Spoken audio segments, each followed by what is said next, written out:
Clean, beautiful coal. Clean, beautiful coal. We love clean, beautiful coal, don't we, Doug? Huh? I'm thrilled to welcome to the White House the men and women who light our cities. And, you know, you do things that people don't even understand. There's so much. You do so much. You heat our homes, fuel our factories, and turn natural resources into American riches and dreams.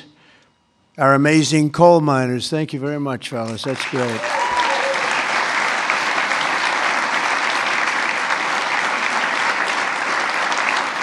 And I know you well. I know you well. I think I get about 97% of your vote. And you wouldn't want to do anything else. You wouldn't switch with a guy who had a beautiful penthouse apartment on Fifth Avenue. You wouldn't switch with that was me. I had a nice, easy life. And now I decided to do this. But you know what? We just hit the highest price in the history of the stock market, $50,000. And a lot of people are getting rich with your 401ks and everything else. So our country is back. We have the hottest country anywhere in the world. So it's pretty cool, right?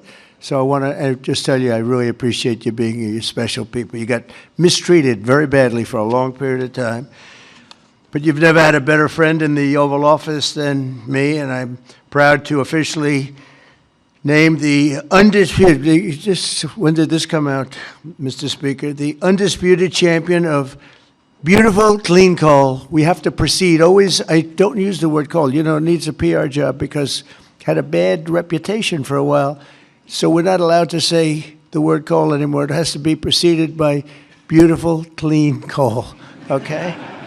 We're cleaning it up. Very good. And we're delighted to be joined by Secretary Doug Burgum, who's doing a fantastic job from the great coal mining state of North Dakota. And thanks as well to Speaker of the House, Mike Johnson, a fantastic guy who's doing a great job. Thank you, Mike. EPA Administrator Lee Zeldin. He's our secret weapon. He's getting those approvals done in record-setting time. True. Great Senators John Barrasso and Jim Justice. Thank you very much for being here. Hi, Jim. Been a long time, Jim. You're looking good. Shelley Moore Capito. Thank you, Shelley. Thank you very much, Johnny. Marsha Blackburn, Bill Hagerty, Ted Budd, John Husted, Bernie Moreno, and David McCormick, all here, great senators, every one of them, great senators, representatives of the House, Jim Baird, Troy Balderson, Andy Barr, Dave Taylor, Warren Davidson, Troy Downing, Morgan Griffith, Brett Guthrie, Harriet Hageman, Mike Kelly, Dan Muser, Scott Perry, Carol Miller, Dana Harshberger, and Riley Moore. Boy, that's a good group of people. We have some others in here, too, and I'm not going to say it's just too many. Don't get angry at me. I'll never get their vote again. It's very dangerous. I also want to thank the president of the Washington Coal Club, Michael Day, CEO of the National Mining Association, Richard Nolan, along with many of the greatest business leaders in this powerful industry and a great industry it is. But of course, the most important people here today are those who get their hands a little bit dirty to keep America running at full speed, our frontline coal workers, and I'm pleased to report that in the first year of my presidency, real wages for the typical miner increased by more than $2,200. I'd say that's pretty good, right?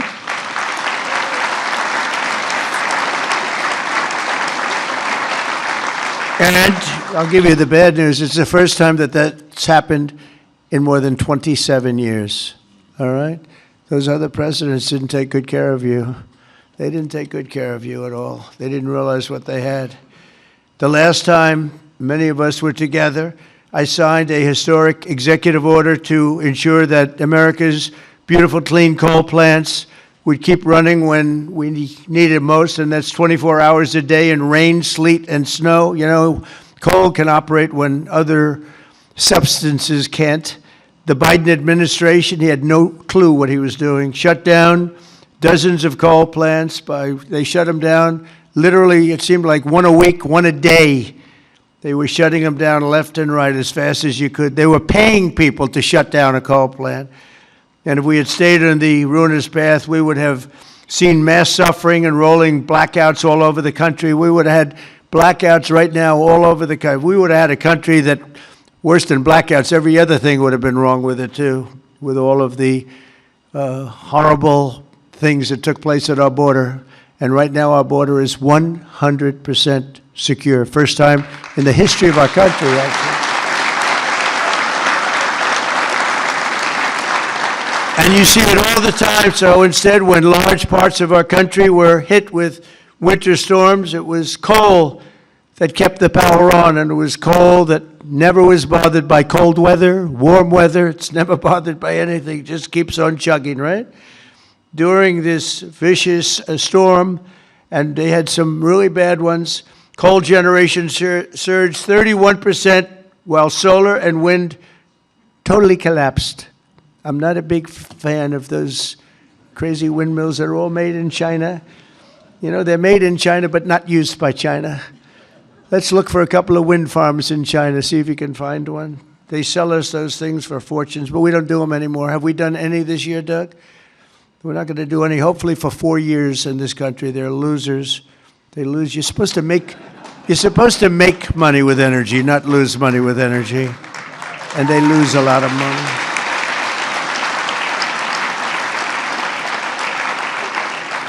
And by the way, they're all over Europe, and you know, I was recently there, and it's not recognizable what they've done to their beautiful fields and those beautiful, beautiful scenic areas, and they put those wind turbines all over the place, and they're chugging, not doing a damn thing except every time it goes around, it loses a fortune. It's horrible. They've lost their way. Not recognizable. And then I wonder why they don't like me over there, but you know who likes me over there? The people like me over there, I can tell you, because they know I'm right. More than 200 million Americans across 35 states were impacted by the storm, and the only reason most were able to take a hot shower was thanks to the power provided by the most reliable, dependable, and really dependable form of energy that we have, and that's clean, beautiful coal.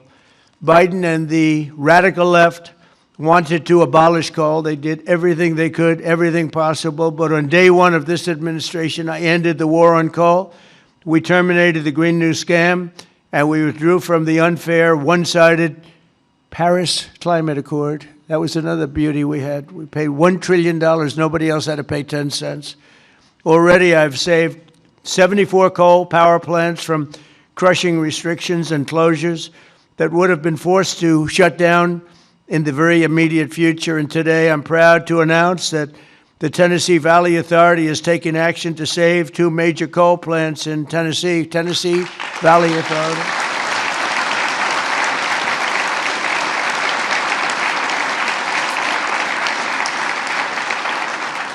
The plants are the Cumberland Fossil Plant and the Cumberland City.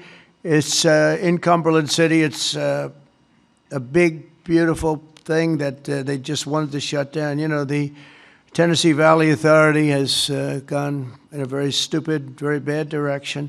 The head of it, it's considered sort of semi-private. It's supposed to be semi-public, but it's semi-private. It's the highest paid government-type official in history. I think they pay them $10 million a year. They're paying them $10 million. I think the Speaker of the House wants to resign and head the Tennessee Valley Authority. And he could do a much better job, I can tell you that. Is that right, Doug? They pay him $10 million a year. Can you believe it? Well, Trump is on the scene now. We're going to make his life miserable. $10 million. I wonder what he got before he got that job. Probably making $150,000, right?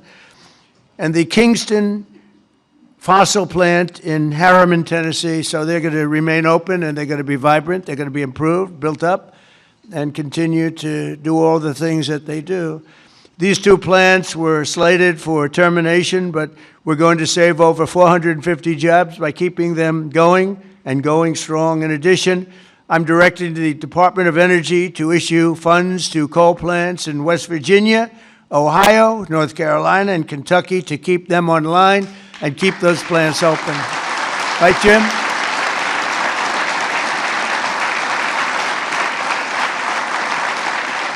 And very importantly, we're also bringing our coal mines roaring back to life under 4 years of the Biden administration, Sleepy Joe. Not a single permit was approved for a new coal mining project. Think of it. 4 years, not one permit. They were all being disapproved, actually. So not a single permit was approved. I didn't know that. But in 1 year of Trump, we've already approved over 70 permits for very big, very powerful mines that are going to be with us for many, many years to come. And we did that over the last 30 days. We did more than half of them because we have the system going now. It's a very reliable source, great source. If you look at some of the most prosperous places in the world, they run on coal. Since I took office, coal production is up by nearly 4 million tons a month after falling for decades. I mean, literally decades. Coal power generation is up by nearly 15% in my first year, and that number is going to be about 25 or 30% this coming year, at least. These pro-American energy policies are bringing energy prices way down. You see what's happening even with gasoline. I was in Iowa last week, and it was $1.85 a gallon. And many of them are $1.99 and $1.91 I saw. We have them under $2 a gallon now. A little while ago, just a year and a half ago, they were at $3.50, $4, $4.50. In California, $7 because of the crazy taxes. Coal is one of the lowest price energy sources, and it's probably considered by almost everybody to be the most reliable. It requires no subsidies because you make money with coal. More coal means lower cost and more money in the pocket of the American citizens and in the pocket, frankly, of the United States of America. That's not bad. Every once in a while, we have to take care of our country, right? With us today is Kayla Blackford, who drives a haul truck at Bear Run Mine in Duggar, Indiana. Great state. We love Indiana. I only like states that are one so big, you know. I want a big, no, I like them all. Where she has worked for 5 years, and she's joined by her wonderful husband, Eric, who also works at the mine, and their really incredible son, Isaac. And Kayla, if you could come forward, I'd like to just have you say a few words, please. Come on up. Where's Kayla? Kayla, oh, hi, Kayla.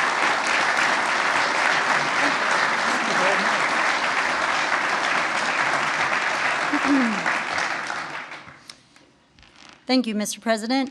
As he said, my name is Kayla Blackford, and I am so proud and honored to be here today representing Peabody and coal miners across this country. My husband and I both work at Bear Run Mine in southern Indiana. I drive a haul truck, and I train others on this large piece of equipment. A haul truck is used to move rock or coal and is capable of carrying loads of nearly 250 tons. The tires are 12 feet tall. When I stand next to one, I barely reach the middle of the tire. It's the best job I've ever had, and not just because of the cool mom points I get for driving big equipment. My job supports my family, it supports our community, and it keeps the lights on and electricity affordable, not just in Indiana, but across the country. As demand increases and our lives become increasingly electrified, America needs to generate more electricity, not less. For years, coal miners have felt the weight of policies that made our future uncertain. Over the past year, that weight has begun to lift. My son, Isaac, who's here today,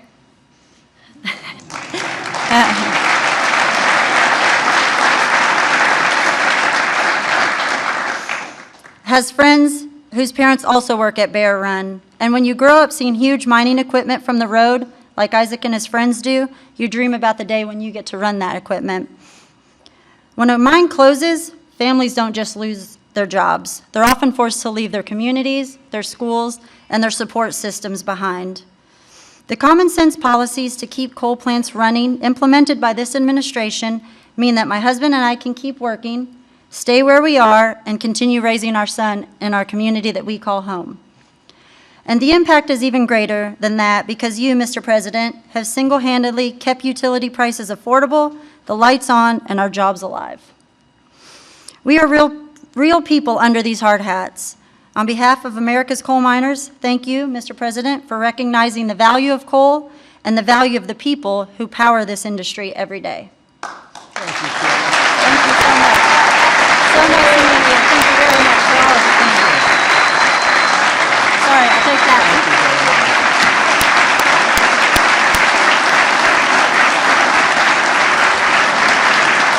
job.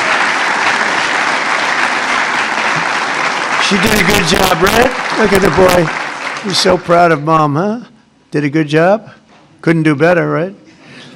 Anyway, thank you, Kelly. That's really nice. Thank you very much. Coal is also critical to our national security, vital to everything from steel production to shipbuilding and artificial intelligence. It's incredible what's happening with coal. And it's also incredible how clean they're able to keep it now with all of the new techniques. By using it, they're able to do things environmentally that are amazing. You see that. That's why I'm also pleased to announce that in just a moment I will sign an executive order that directs the Department of War to work directly with coal plants on the new power purchasing agreements, ensuring that we have more reliable power and stronger and more resilient grid power. And we're going to be buying a lot of coal through the military now, and it's going to be less expensive and actually much more effective than what we have been using for many, many years. And again, with the environmental progress that's been made on coal, it's going to be just as clean. As some of you may know today, February 11th is Thomas Edison's birthday. There could be no better way to honor the legacy of the man who lit the world. Did you know that? The man who lit the world, Isaac. Do you know that? You ever hear of Thomas Edison? A little before your time, slightly. But then to reaffirm our commitment to American energy independence and the American energy dominance. We're going to be dominant, and we are dominant right now. We have a new group of people that we're very close to, become very close to, and that's called Venezuela, where we're taking in this case, oil. We had 50 million barrels of oil that we have floating right now to Houston to be refined, and we're getting energy from all different sources, and so oil and gas is fantastic. So many of them are so good, but we're not going to use the bad ones. America is now the #1 energy producer in the world. We are by far #1. In fact, we're very soon going to be #1 by double what #2 is. And under our leadership, we're becoming a massive energy exporter. In just the past few months, we've made historic trade deals with Japan, Korea, India, and others to increase our coal exports dramatically. We're now exporting coal to all over the world, and the quality of our coal is supposed to be, I'm not an expert in coal, but I've been very good to the people that are. The quality of our coal is supposed to be the finest anywhere in the world. From West Virginia to Wyoming, from Ohio to Montana, and all across the country, we're lifting up our hardworking American miners like nobody has ever done before. We're bringing down costs of American consumers, and together we're making the most of the magnificent land that God gave us to rebuild the greatest economy and the greatest nation in the history of the world. Another one of my favorite words is the word tariff. Tariff is very, I know they want to hear that little story. I used to say it's my favorite word. They said, what about God? What about religion? What about family and your wife, your children? So now I make it my 5th favorite word. Oh, you have no idea. I suffered. I was suffering from the fake news media. They were going after me when I said it was my favorite word. So I make it #5, and I think I'm generally speaking okay. They'd like it to be a little bit later than that. But because of tariffs, you saw that it was just announced, our trade deficit has gone down. Now, if you go down 1 point, 2 points, you're like a genius. It's gone down 78%. 78%. Can you believe it? And we have to fight. Right, Speaker? And we have to fight. Just came out. Everyone's saying, that can't be right. 78% reduction in our trade deficit. And next year, we're going to be positive if we keep it all going. We're waiting for a very important decision from the Supreme Court. But I want to thank the speakers here because you have fought with me. You got it very early. Now almost everybody's getting it. But it's numbers that we've never seen. The other thing is breaking 7,000 on the S&P, and very importantly, 50,000 yesterday. 50,000 we broke on the Dow. And if you remember, when I won, they said if he could ever produce 50,000 by the end of his 4th term, by the end of his 4th year, it would be unbelievably successful. Well, we produce 50,000 in excess now, went up today, in excess of 50,000 at the end of my first year. So that's some difference. And that's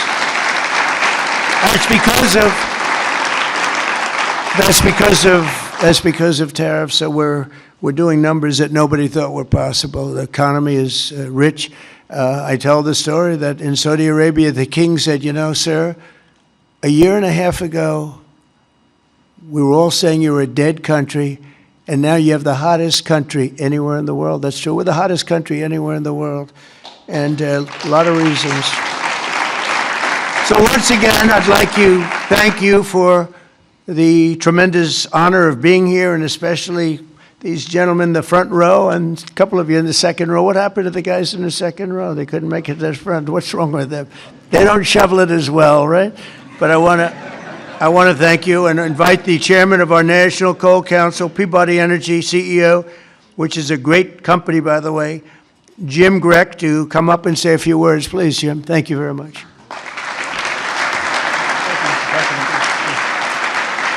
Taylor's a tough act to follow. Mr. President, we stand here today representing the thousands of coal miners across the country to express our deep gratitude to you, sir, for the actions you've taken to support our industry. Your leadership and decisive actions have sent a powerful message. We have a president who, more than any other, deeply understands the importance of coal in supporting the future of this nation. Sir, you know what most people don't. The U.S. has more energy in its coal than any nation has in any single energy source. We have more energy than Russia has in its gas, and we have more energy than Saudi Arabia has in its oil. Yet before you, sir, presidents were afraid to allow coal to help keep electricity abundant and low cost. And Mr. President, that changed with you. We saw the impact of your wise policy in real time during the recent winter storm as temperatures plunged and demand surged. The coal plants you directed to keep open provided the stability and resilience that the grid needed. And today, thanks to your leadership, sir, we are working with your administration on the potential to build new coal-fueled power plants and having coal emerge as a source of rare earth elements and critical minerals that are essential for our national security and economic future. And because of you, sir, the mining towns that once feared for their futures are seeing new investment, renewed optimism, and a sense of pride restored. Families feel more secure, local businesses are growing again, communities that had been written off are reinvigorated. For the thousands of workers across this industry, your support has meant more than policy, sir. It has meant dignity, stability, and the recognition that their work matters in making America great again. So, sir, Mr. President, on behalf of Michael Day, the chairman of the Washington Coal Club, and all the coal miners across our great country, I'd like to ask there's some executives and coal miners that are going to join us on stage, and we are going to present you an award, sir. Oh, that's great. Thank you very much. Thank you.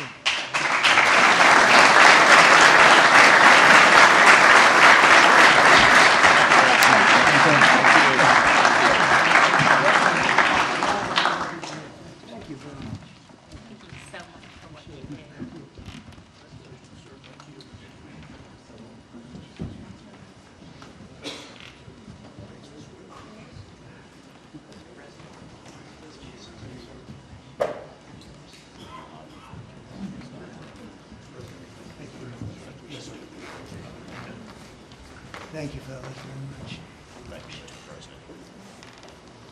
Sir, to show our appreciation, the trophy says the undisputed champion of beautiful, clean coal. Thank you, sir.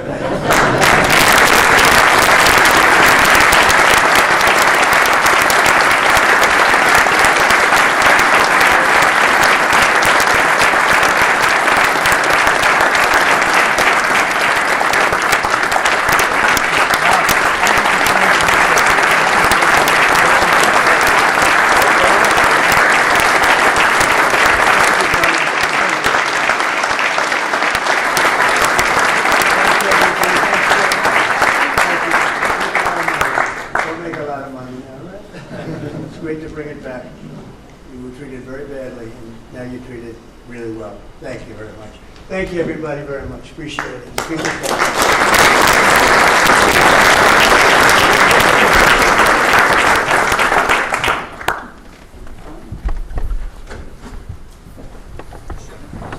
We don't use auto pens. There's no auto pen. Okay, come on up. That's great.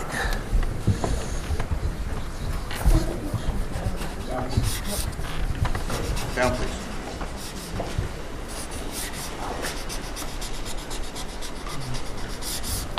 Okay. Here you go, fellas.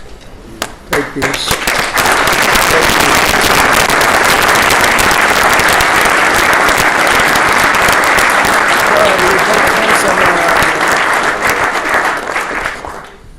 There you go.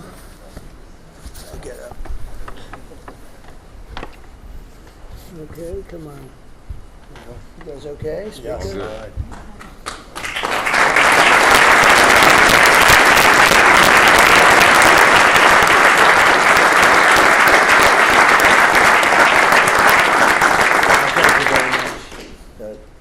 Thank you very much. Good luck. Make a lot of money.